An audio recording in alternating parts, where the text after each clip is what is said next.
Hey guys, happy Halloween season. It is time for some spooky reads.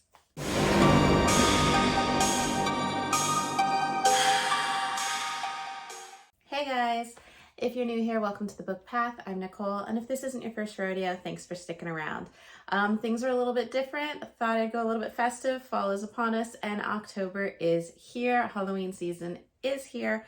So there is a little bit of changes going on with some of the stuff in the background you can see, including, as I make a lot of noise, this little lovely right over here. As you know, I did go ahead and get this lovely little Nicole doll over there. If you watched my video for week 3 wrap up, you will see her and be introduced to her. But my mom gifted me a new little Halloween decoration, and I thought I would pop it up over here.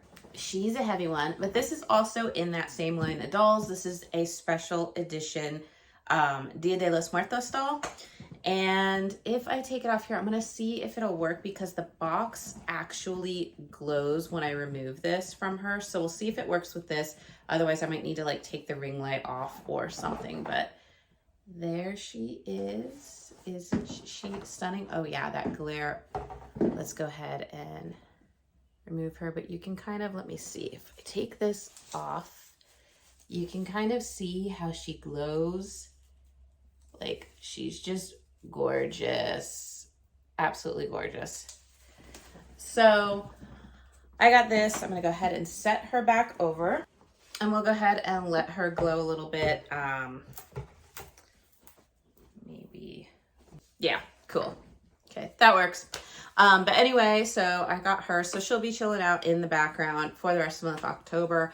But she is a little Dia de los Muertos doll, like I said, and so I thought she would add to some of the festivities going on in the background. Some of them you can't see, but I got some pumpkins stashed up around here.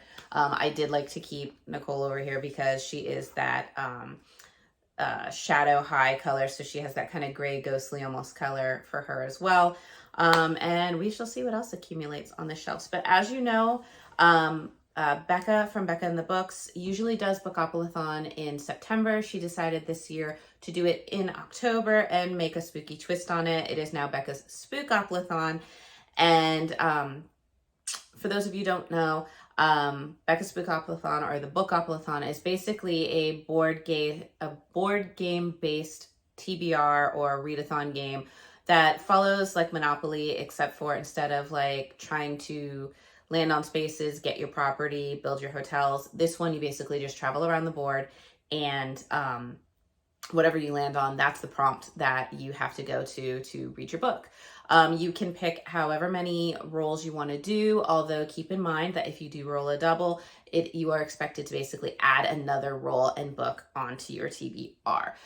There are a lot of rules that she's so graciously explained on her site. I will go ahead and link the video announcement down below so you can hop over there if you want to join on in. It's so much fun to do, and this year with it being Halloween themed, it has a fun little new twist to it. But before I jump into my roles for that, I do want to talk about the book clubs that I am in for this month. First up is Book Club Unlimited. This is hosted by Rye over at Rye's Reading Corner. I'll go ahead and leave a link in the description below to her announcement video if you're curious about Book Club Unlimited and what she's choosing. So for the month of October, our book club pick is Larry by Adam Millard. I honestly don't know if I'm going to get to this one. This one I might put a little bit down at the bottom because Reading Paradise Club was not my forte usually. It wasn't bad, it just was very gruesome, and I'm realizing how much of a horror wimp I can be sometimes. So this one follows suit, and this basically says, I'll just go ahead and read it. It says, between 1975 and 1978, Larry Pigface Travers terrorized Camp Diamond Creek, killing more than 100 horny, stoned teens, hacking them to death with his axe. The machete was already taken by some hockey guy over in New Jersey, which I love that. And making a general nuisance of himself. Life couldn't have been better for a psycho slasher, But in 78, he was outwitted by that year's final girl, and he found himself trapped and a little bit on fire. Presumed dead, he disappeared, and the legend lived on. But it's now 2014, and he's living in the woods with his overbearing and slightly antique mother. He's old enough to play bingo and enjoy jigsaw puzzles without feeling guilty. But the urge to kill has returned, and Larry thinks he still has what it takes to make a homicidal lunatic. So I don't know what to make of this because it could be very gruesome and gory and not what I'm into at all. But also the fact that he is kind of outdated now might bring a little bit of humor to lighten it up a little bit. So we shall see. I mean, it has a very disturbing cover. I'm not there for that. But it is the pick. It's a free book on Kindle Unlimited right now. So I'm going to go ahead and dive in on that one and see how we go from there. The next book, or the next club that we are participating in, is the Magical Readathon. As you know, there is the year in Orilium, and we are having certain prompts every month that we need to fulfill. If you remember, September was to have a book with romance and a book with dark academia. I completed the book with romance fine. As of right now, it is still the end of September. I have yet to start the 7.5 Deaths of Evelyn Hardcastle by Stuart Thurton. This is the one that I picked for the dark academia because it was on Goodreads' dark academia list. It's kind of a murder mystery whodunit with a little bit of a Groundhog Day twist where the detective trying to solve the case is in a new body basically every day, and each body or questions that happen give him new answers and insight into the case. So it sounded really interesting. Very spooky kind of vibes for the murder mystery because that just brings in fall. So I do, if I haven't gotten to this by the end of the month in September, I mean, there's only like a few days left, so I don't know, then I will have to finish up this book before going on to October's picks. So that will be up for a possibility. So for October's prompts, as you remember, I do have 2 characters, so I'm doing 2 prompts.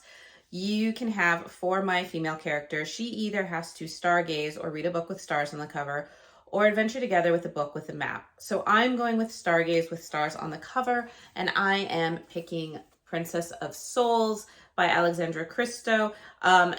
I'm just using the fact that it has these, I mean, it has the moons and it has these little, I'm just going to say that these are stars and we're going to go with that because it has the moon, so moon and stars, and yeah.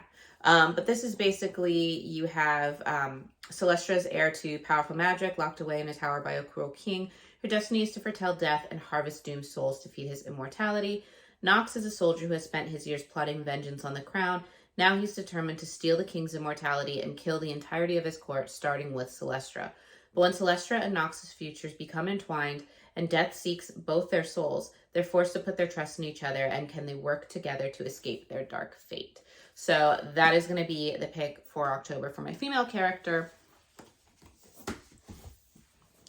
And for my male character, I either have to decipher an ancient scroll, which is to read a book that has chapters with titles for the chapters, or inspect a new glyph with the chapters or only the numbers. So I decided to go ahead and decipher an ancient scroll and do the chapters that have titles. And for that, I am so excited. I've been kind of hoarding this book until now. I am reading Talon of God by none other than Wesley Snipes. Yes, the actor who played Blade wrote a book. Here it is. Found it, never even knew existed. So of course, I have to read it. And as you can see, it has chapter 1, First Things. So each chapter has different titles for it, fulfilling that prompt. So that is what I pick for that. So those are going to be my picks for Magical Readathon to continue on my magical journey. We will see what path goes on, because it seems like once I have picked these 2, it kind of sets you on the path for where you have to go. So it looks like I'm going to have to do these prompts now going forward. And it looks like if I complete all of them in time, I will get a baby poof otter for my female character, which I'm sorry, I'm a huge otter fan, so I am fully okay with that. And for my male character, he will learn how to shapeshift into a phoenix, which, I mean, that's kind of badass. I'm sorry. So hopefully I will continue to get all those prompts fulfilled, and we will see them with some new little friends and familiars or abilities come January. So next up is Becca's Spookoplathon. Of course, I am back for more. I have really enjoyed this every other time that I've played, so why not this to go around? I'm going to go ahead and roll 5 times just like I did last time, because I think last year I ended up rolling doubles like 3 or 4 times. So it really just kind of got chaotic with how much everything was adding on. So I'm just going to go ahead and stick to 5 rolls this time. So let's go ahead and go. So here we have the Becca's Spookoplathon board, excuse me. I'm sorry about the camera getting a little shaky, but I am trying to hold this myself as we go. And for my little game piece, I am using my Spooky Butler from my Haunted Mansion Lego play that I did. So I'm going to go ahead and put him on go, and we're going to start the first of 5 rolls. So roll number 1 is 9, and we have 1, 2, 3, 4, 5, 6, 7, 8, 9. Purple. All right, so for roll 1, we landed on purple, and that is to read a book that has purple on the cover. And for that, I have chosen to read A Kind of Spark by L.A. McNichol. This has been on my TBR for a while. It is a thin book. This is like, I think it's a middle grade, to be honest, but it just sounded really, really cute to me. And it says, I walk through juniper woods and pretend that I have magical powers. I cast spells on the trees and on the water. My large headphones are playing music while I spin and stim through the trees. I wonder if any of the witches walked this path. My sister is walking behind me laughing. I pretend to cast a spell upon her and she collapses onto the muddy path and I scream in delight. So what this is this is a story about a young girl who is in school and she's learning about the Salem witch trials. And she just can't stop thinking about the people who perished in the witch trials. And she knows that they didn't have magic. She just knows that they were different. And she sees a similarity between her and them because she has autism. And so she is now on her, she's kind of on a quest now to learn more about the witches and their familiar, and how they weren't so different, how they could be normal, and just like her similarities to them. So it sounded like a really cute read. So I'm going to go ahead and read this. Plus it has a lot of like different variations of purple. You have some darker purple up to like a really light lavender on the cover. So I'm going to go ahead and go with this. So let's go on to the next roll. Okay, so now we have roll number 2. And we got a 9 again. 1, 2, 3, 4, 5, 6, 7, 8, 9. And that is Community Chest, which is right over here. Supernatural.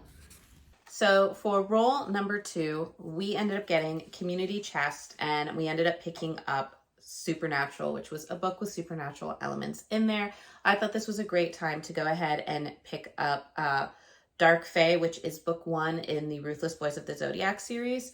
This is actually, as you can remember, I started reading the Zodiac Academy, and I do have the first 5 books. However, in the back of the book, they said that there was actually kind of a prequel series that I don't know if it's the generation before or like 50 years before or something, but basically it is leading up to the events in the Zodiac Academy. And if you know anything about me, you know I have to read in chronological order. So I put a pause on the Zodiac Academy. So I'm hoping to pick up that book to fulfill this prompt. And it has supernatural creatures because it has shapeshifters and witches and vampires and all those fun things. So here we are for roll number 3. Oh my gosh, we got our first doubles. So we have 8. 1, 2, 3, 4, 5, 6, 7, 8. Candy apple. Okay, so for spin number 3, I know she has down for toffee apple, because I know that that's like, I guess what they call it in the UK, but you know, here In the US, we call them candy apples, which I mean, toffee candy, it doesn't matter, but it's easier for me to remember it as candy apple. So we're going to go with that. And that is a book that is kind of, it's a sticky book. It's a book that once you start reading it, you have a feeling you're not going to be able to put it down. And so for this one, it should be no surprise that I am picking up a JLA book, and that is The Fall of Ruin and Wrath. I'm sorry. This just came out. It has nothing to do with the Blood and Ash series. So it's also going to be a test to see, will I still like books by JLA if they are not in the Blood and Ash world? Because I haven't read anything other than the Blood and Ash series, and then the Light and the Flame, Shadow and Ember series, which is supposed to be kind of like the 500 years or whatever prior to Blood and Ash. Love all of them. They're like chronically 5 stars. So I have a feeling I might not be able to put this one down, and we'll just plow right through it. And hopefully this will be a 5-star read as well. All right. Roll number 4. 7. 1, 2, 3, 4, 5, 6, 7. And we got, oops, let's push him back over there. Hannibal Lecter. Okay, for roll number 4, we went ahead and rolled Hannibal. And for the Hannibal Lecter square, this, I was so happy because when I first heard about the Hannibal Lecter square, I thought it was going to be something with, like, to read a book with cannibalism, and I was like, no, I can't. I will have to roll again or take doubles or do something. But fortunately, Becca was kind, and it was basically you have to avoid becoming Hannibal's next snack, or read a book with a body part in the title. So I did a little bit of tweaking on this one because it is a body part, but it's just not a human body part. And I'm trying to double up a little bit on prompts just to make it through all my books for the month. So I'm doubling up and reading Talon of God by Wesley Snipes. I picked this, as you know, for the book that has chapters from Magical Readathon. But basically, just to give you a little bit more about this is set in the streets of Chicago. And it talks about, like, demonic possession, spiritual slavery, and how you have a young, beautiful doctor named Lauren Jefferson who is trying to fight this battle against, the forces of evil and their human agents.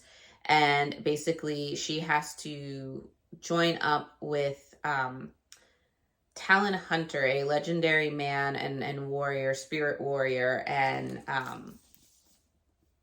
fight evil forces. So, like I said, it's by Wesley Snipes. It's like, I have to.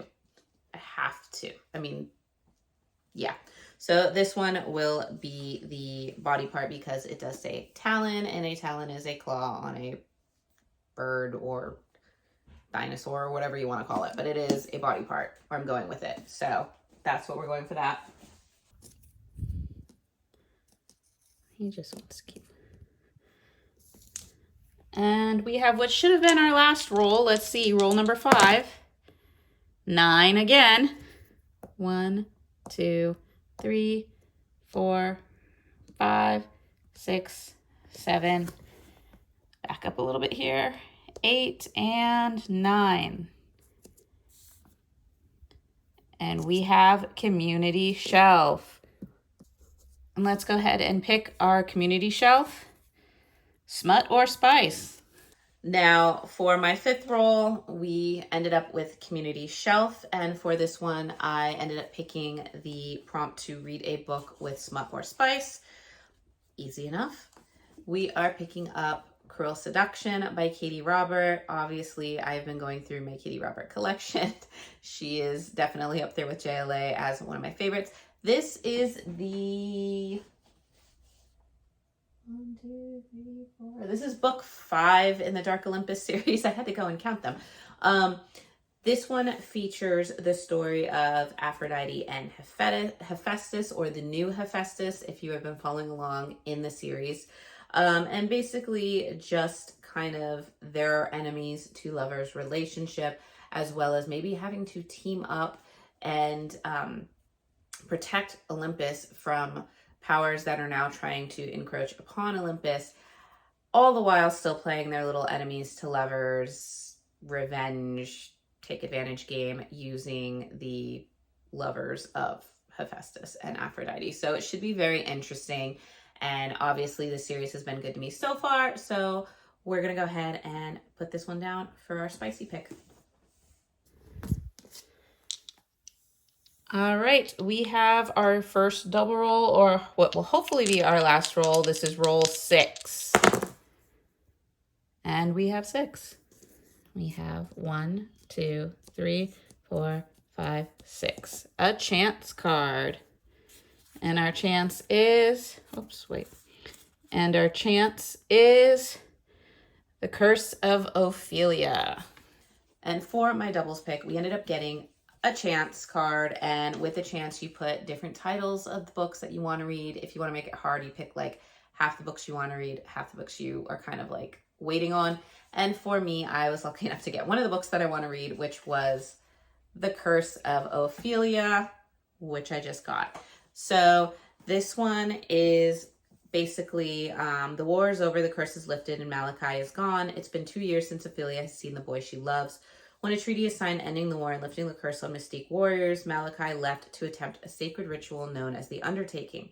However, he's never returned, and the Undertaking was forbidden. Ophelia's world has crumbled around her. Since then, she has pursued a fruitless search for answers, and when a deadly curse resurfaces only on her, Ophelia finds solace in the idea that when she dies, she may finally be reunited with her lost love.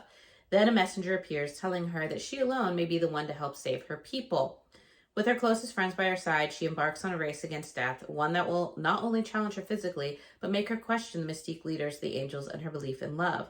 Can she win the fight against fate before the curse takes her life, or will the betrayals exposed along the way kill her first?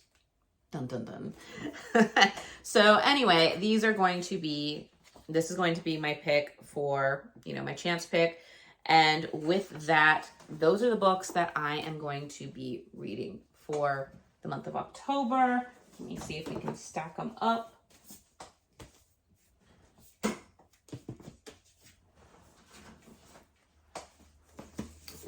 So I think I have them in order. So for this month, it's going to look like this. Plus, we will have Larry on here, which is an ebook. And if I don't get a chance to complete the one for the previous month for Magical Readathon, then we'll add that. So, it looks possibly doable. none of these are really, really chunky books. It's just going to depend on what comes up during the month and what, also with that, I forgot, is going to be the first book in the Ruthless Fae of the Zodiac series. So, should probably be around here. And I completely forgot that we have to do a new challenge accepted pick. For those of you who know, basically anything from my 40 before 40 video that did not get finished to some input from some of you guys, from other followers on different social media platforms. I now have my challenge accepted drawer, and the goal is to hopefully pull from this and pick a book to read for that month. I have 2 months to complete the book. However, for September's pick, I picked I Never Promised You a Rose Garden, and I did finish that. So I get to go ahead and pick from the jar again.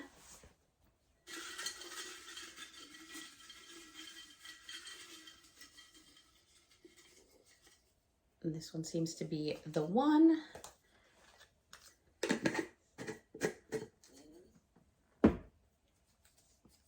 And for our pick, well, this is something that could possibly fit our prompt. We have Shadows and Magic by Helena M. Craggs. This was a series that was suggested by W.A. Edwards. So we're going to go ahead and pick this prompt, and let's go ahead and look that up real quick. Okay, so it looks like Shadows and Magic is the first book in the Younglings series. So we're going to be starting a new series. And basically, it is, he has a devilish heritage. Can he hang on to his humanity while attempting to save the world?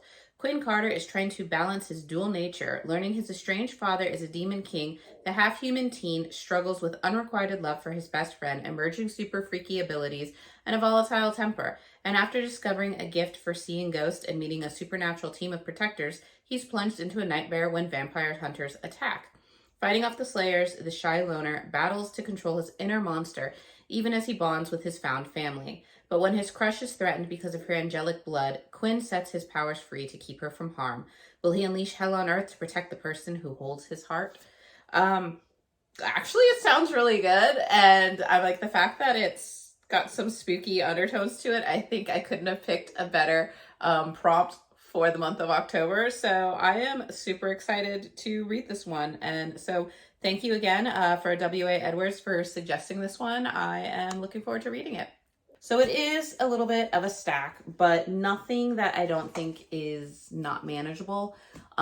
We should be able to get through these because some of these are either quick reads or, reads that I've really wanted to get to. So I'm hoping that maybe, I know I only landed on the prompt for Candy Apple once, but I'm hoping these will all be books that once I start, I won't be able to put down. But with that being said, hope Halloween month is treating you well. The spooky season is upon us. Weather's getting cold. How are you guys doing? What are your Halloween plans? Are you taking the kids trick-or-treating like me? Like, we will be taking the kids trick-or-treating, Halloween parades at school, and all that fun and festivities. We will probably be carving some pumpkins up, some plastic pumpkins, and I may or may not try to include those in the future videos for October. But what are you guys up to? Are you going to be dressing up? Are you going to some Halloween parties, some Halloween get-togethers? Let me know in the comments below. And if you just want to let me know that you guys were here, let's go ahead and just leave something spooky down there. If you want to leave a pumpkin or a spooky ghost or something Halloween-y, go ahead and put it down in there, and I will know that you guys stopped by to say hi. So I hope you guys are well, and I look forward to seeing you guys in the next video. Bye.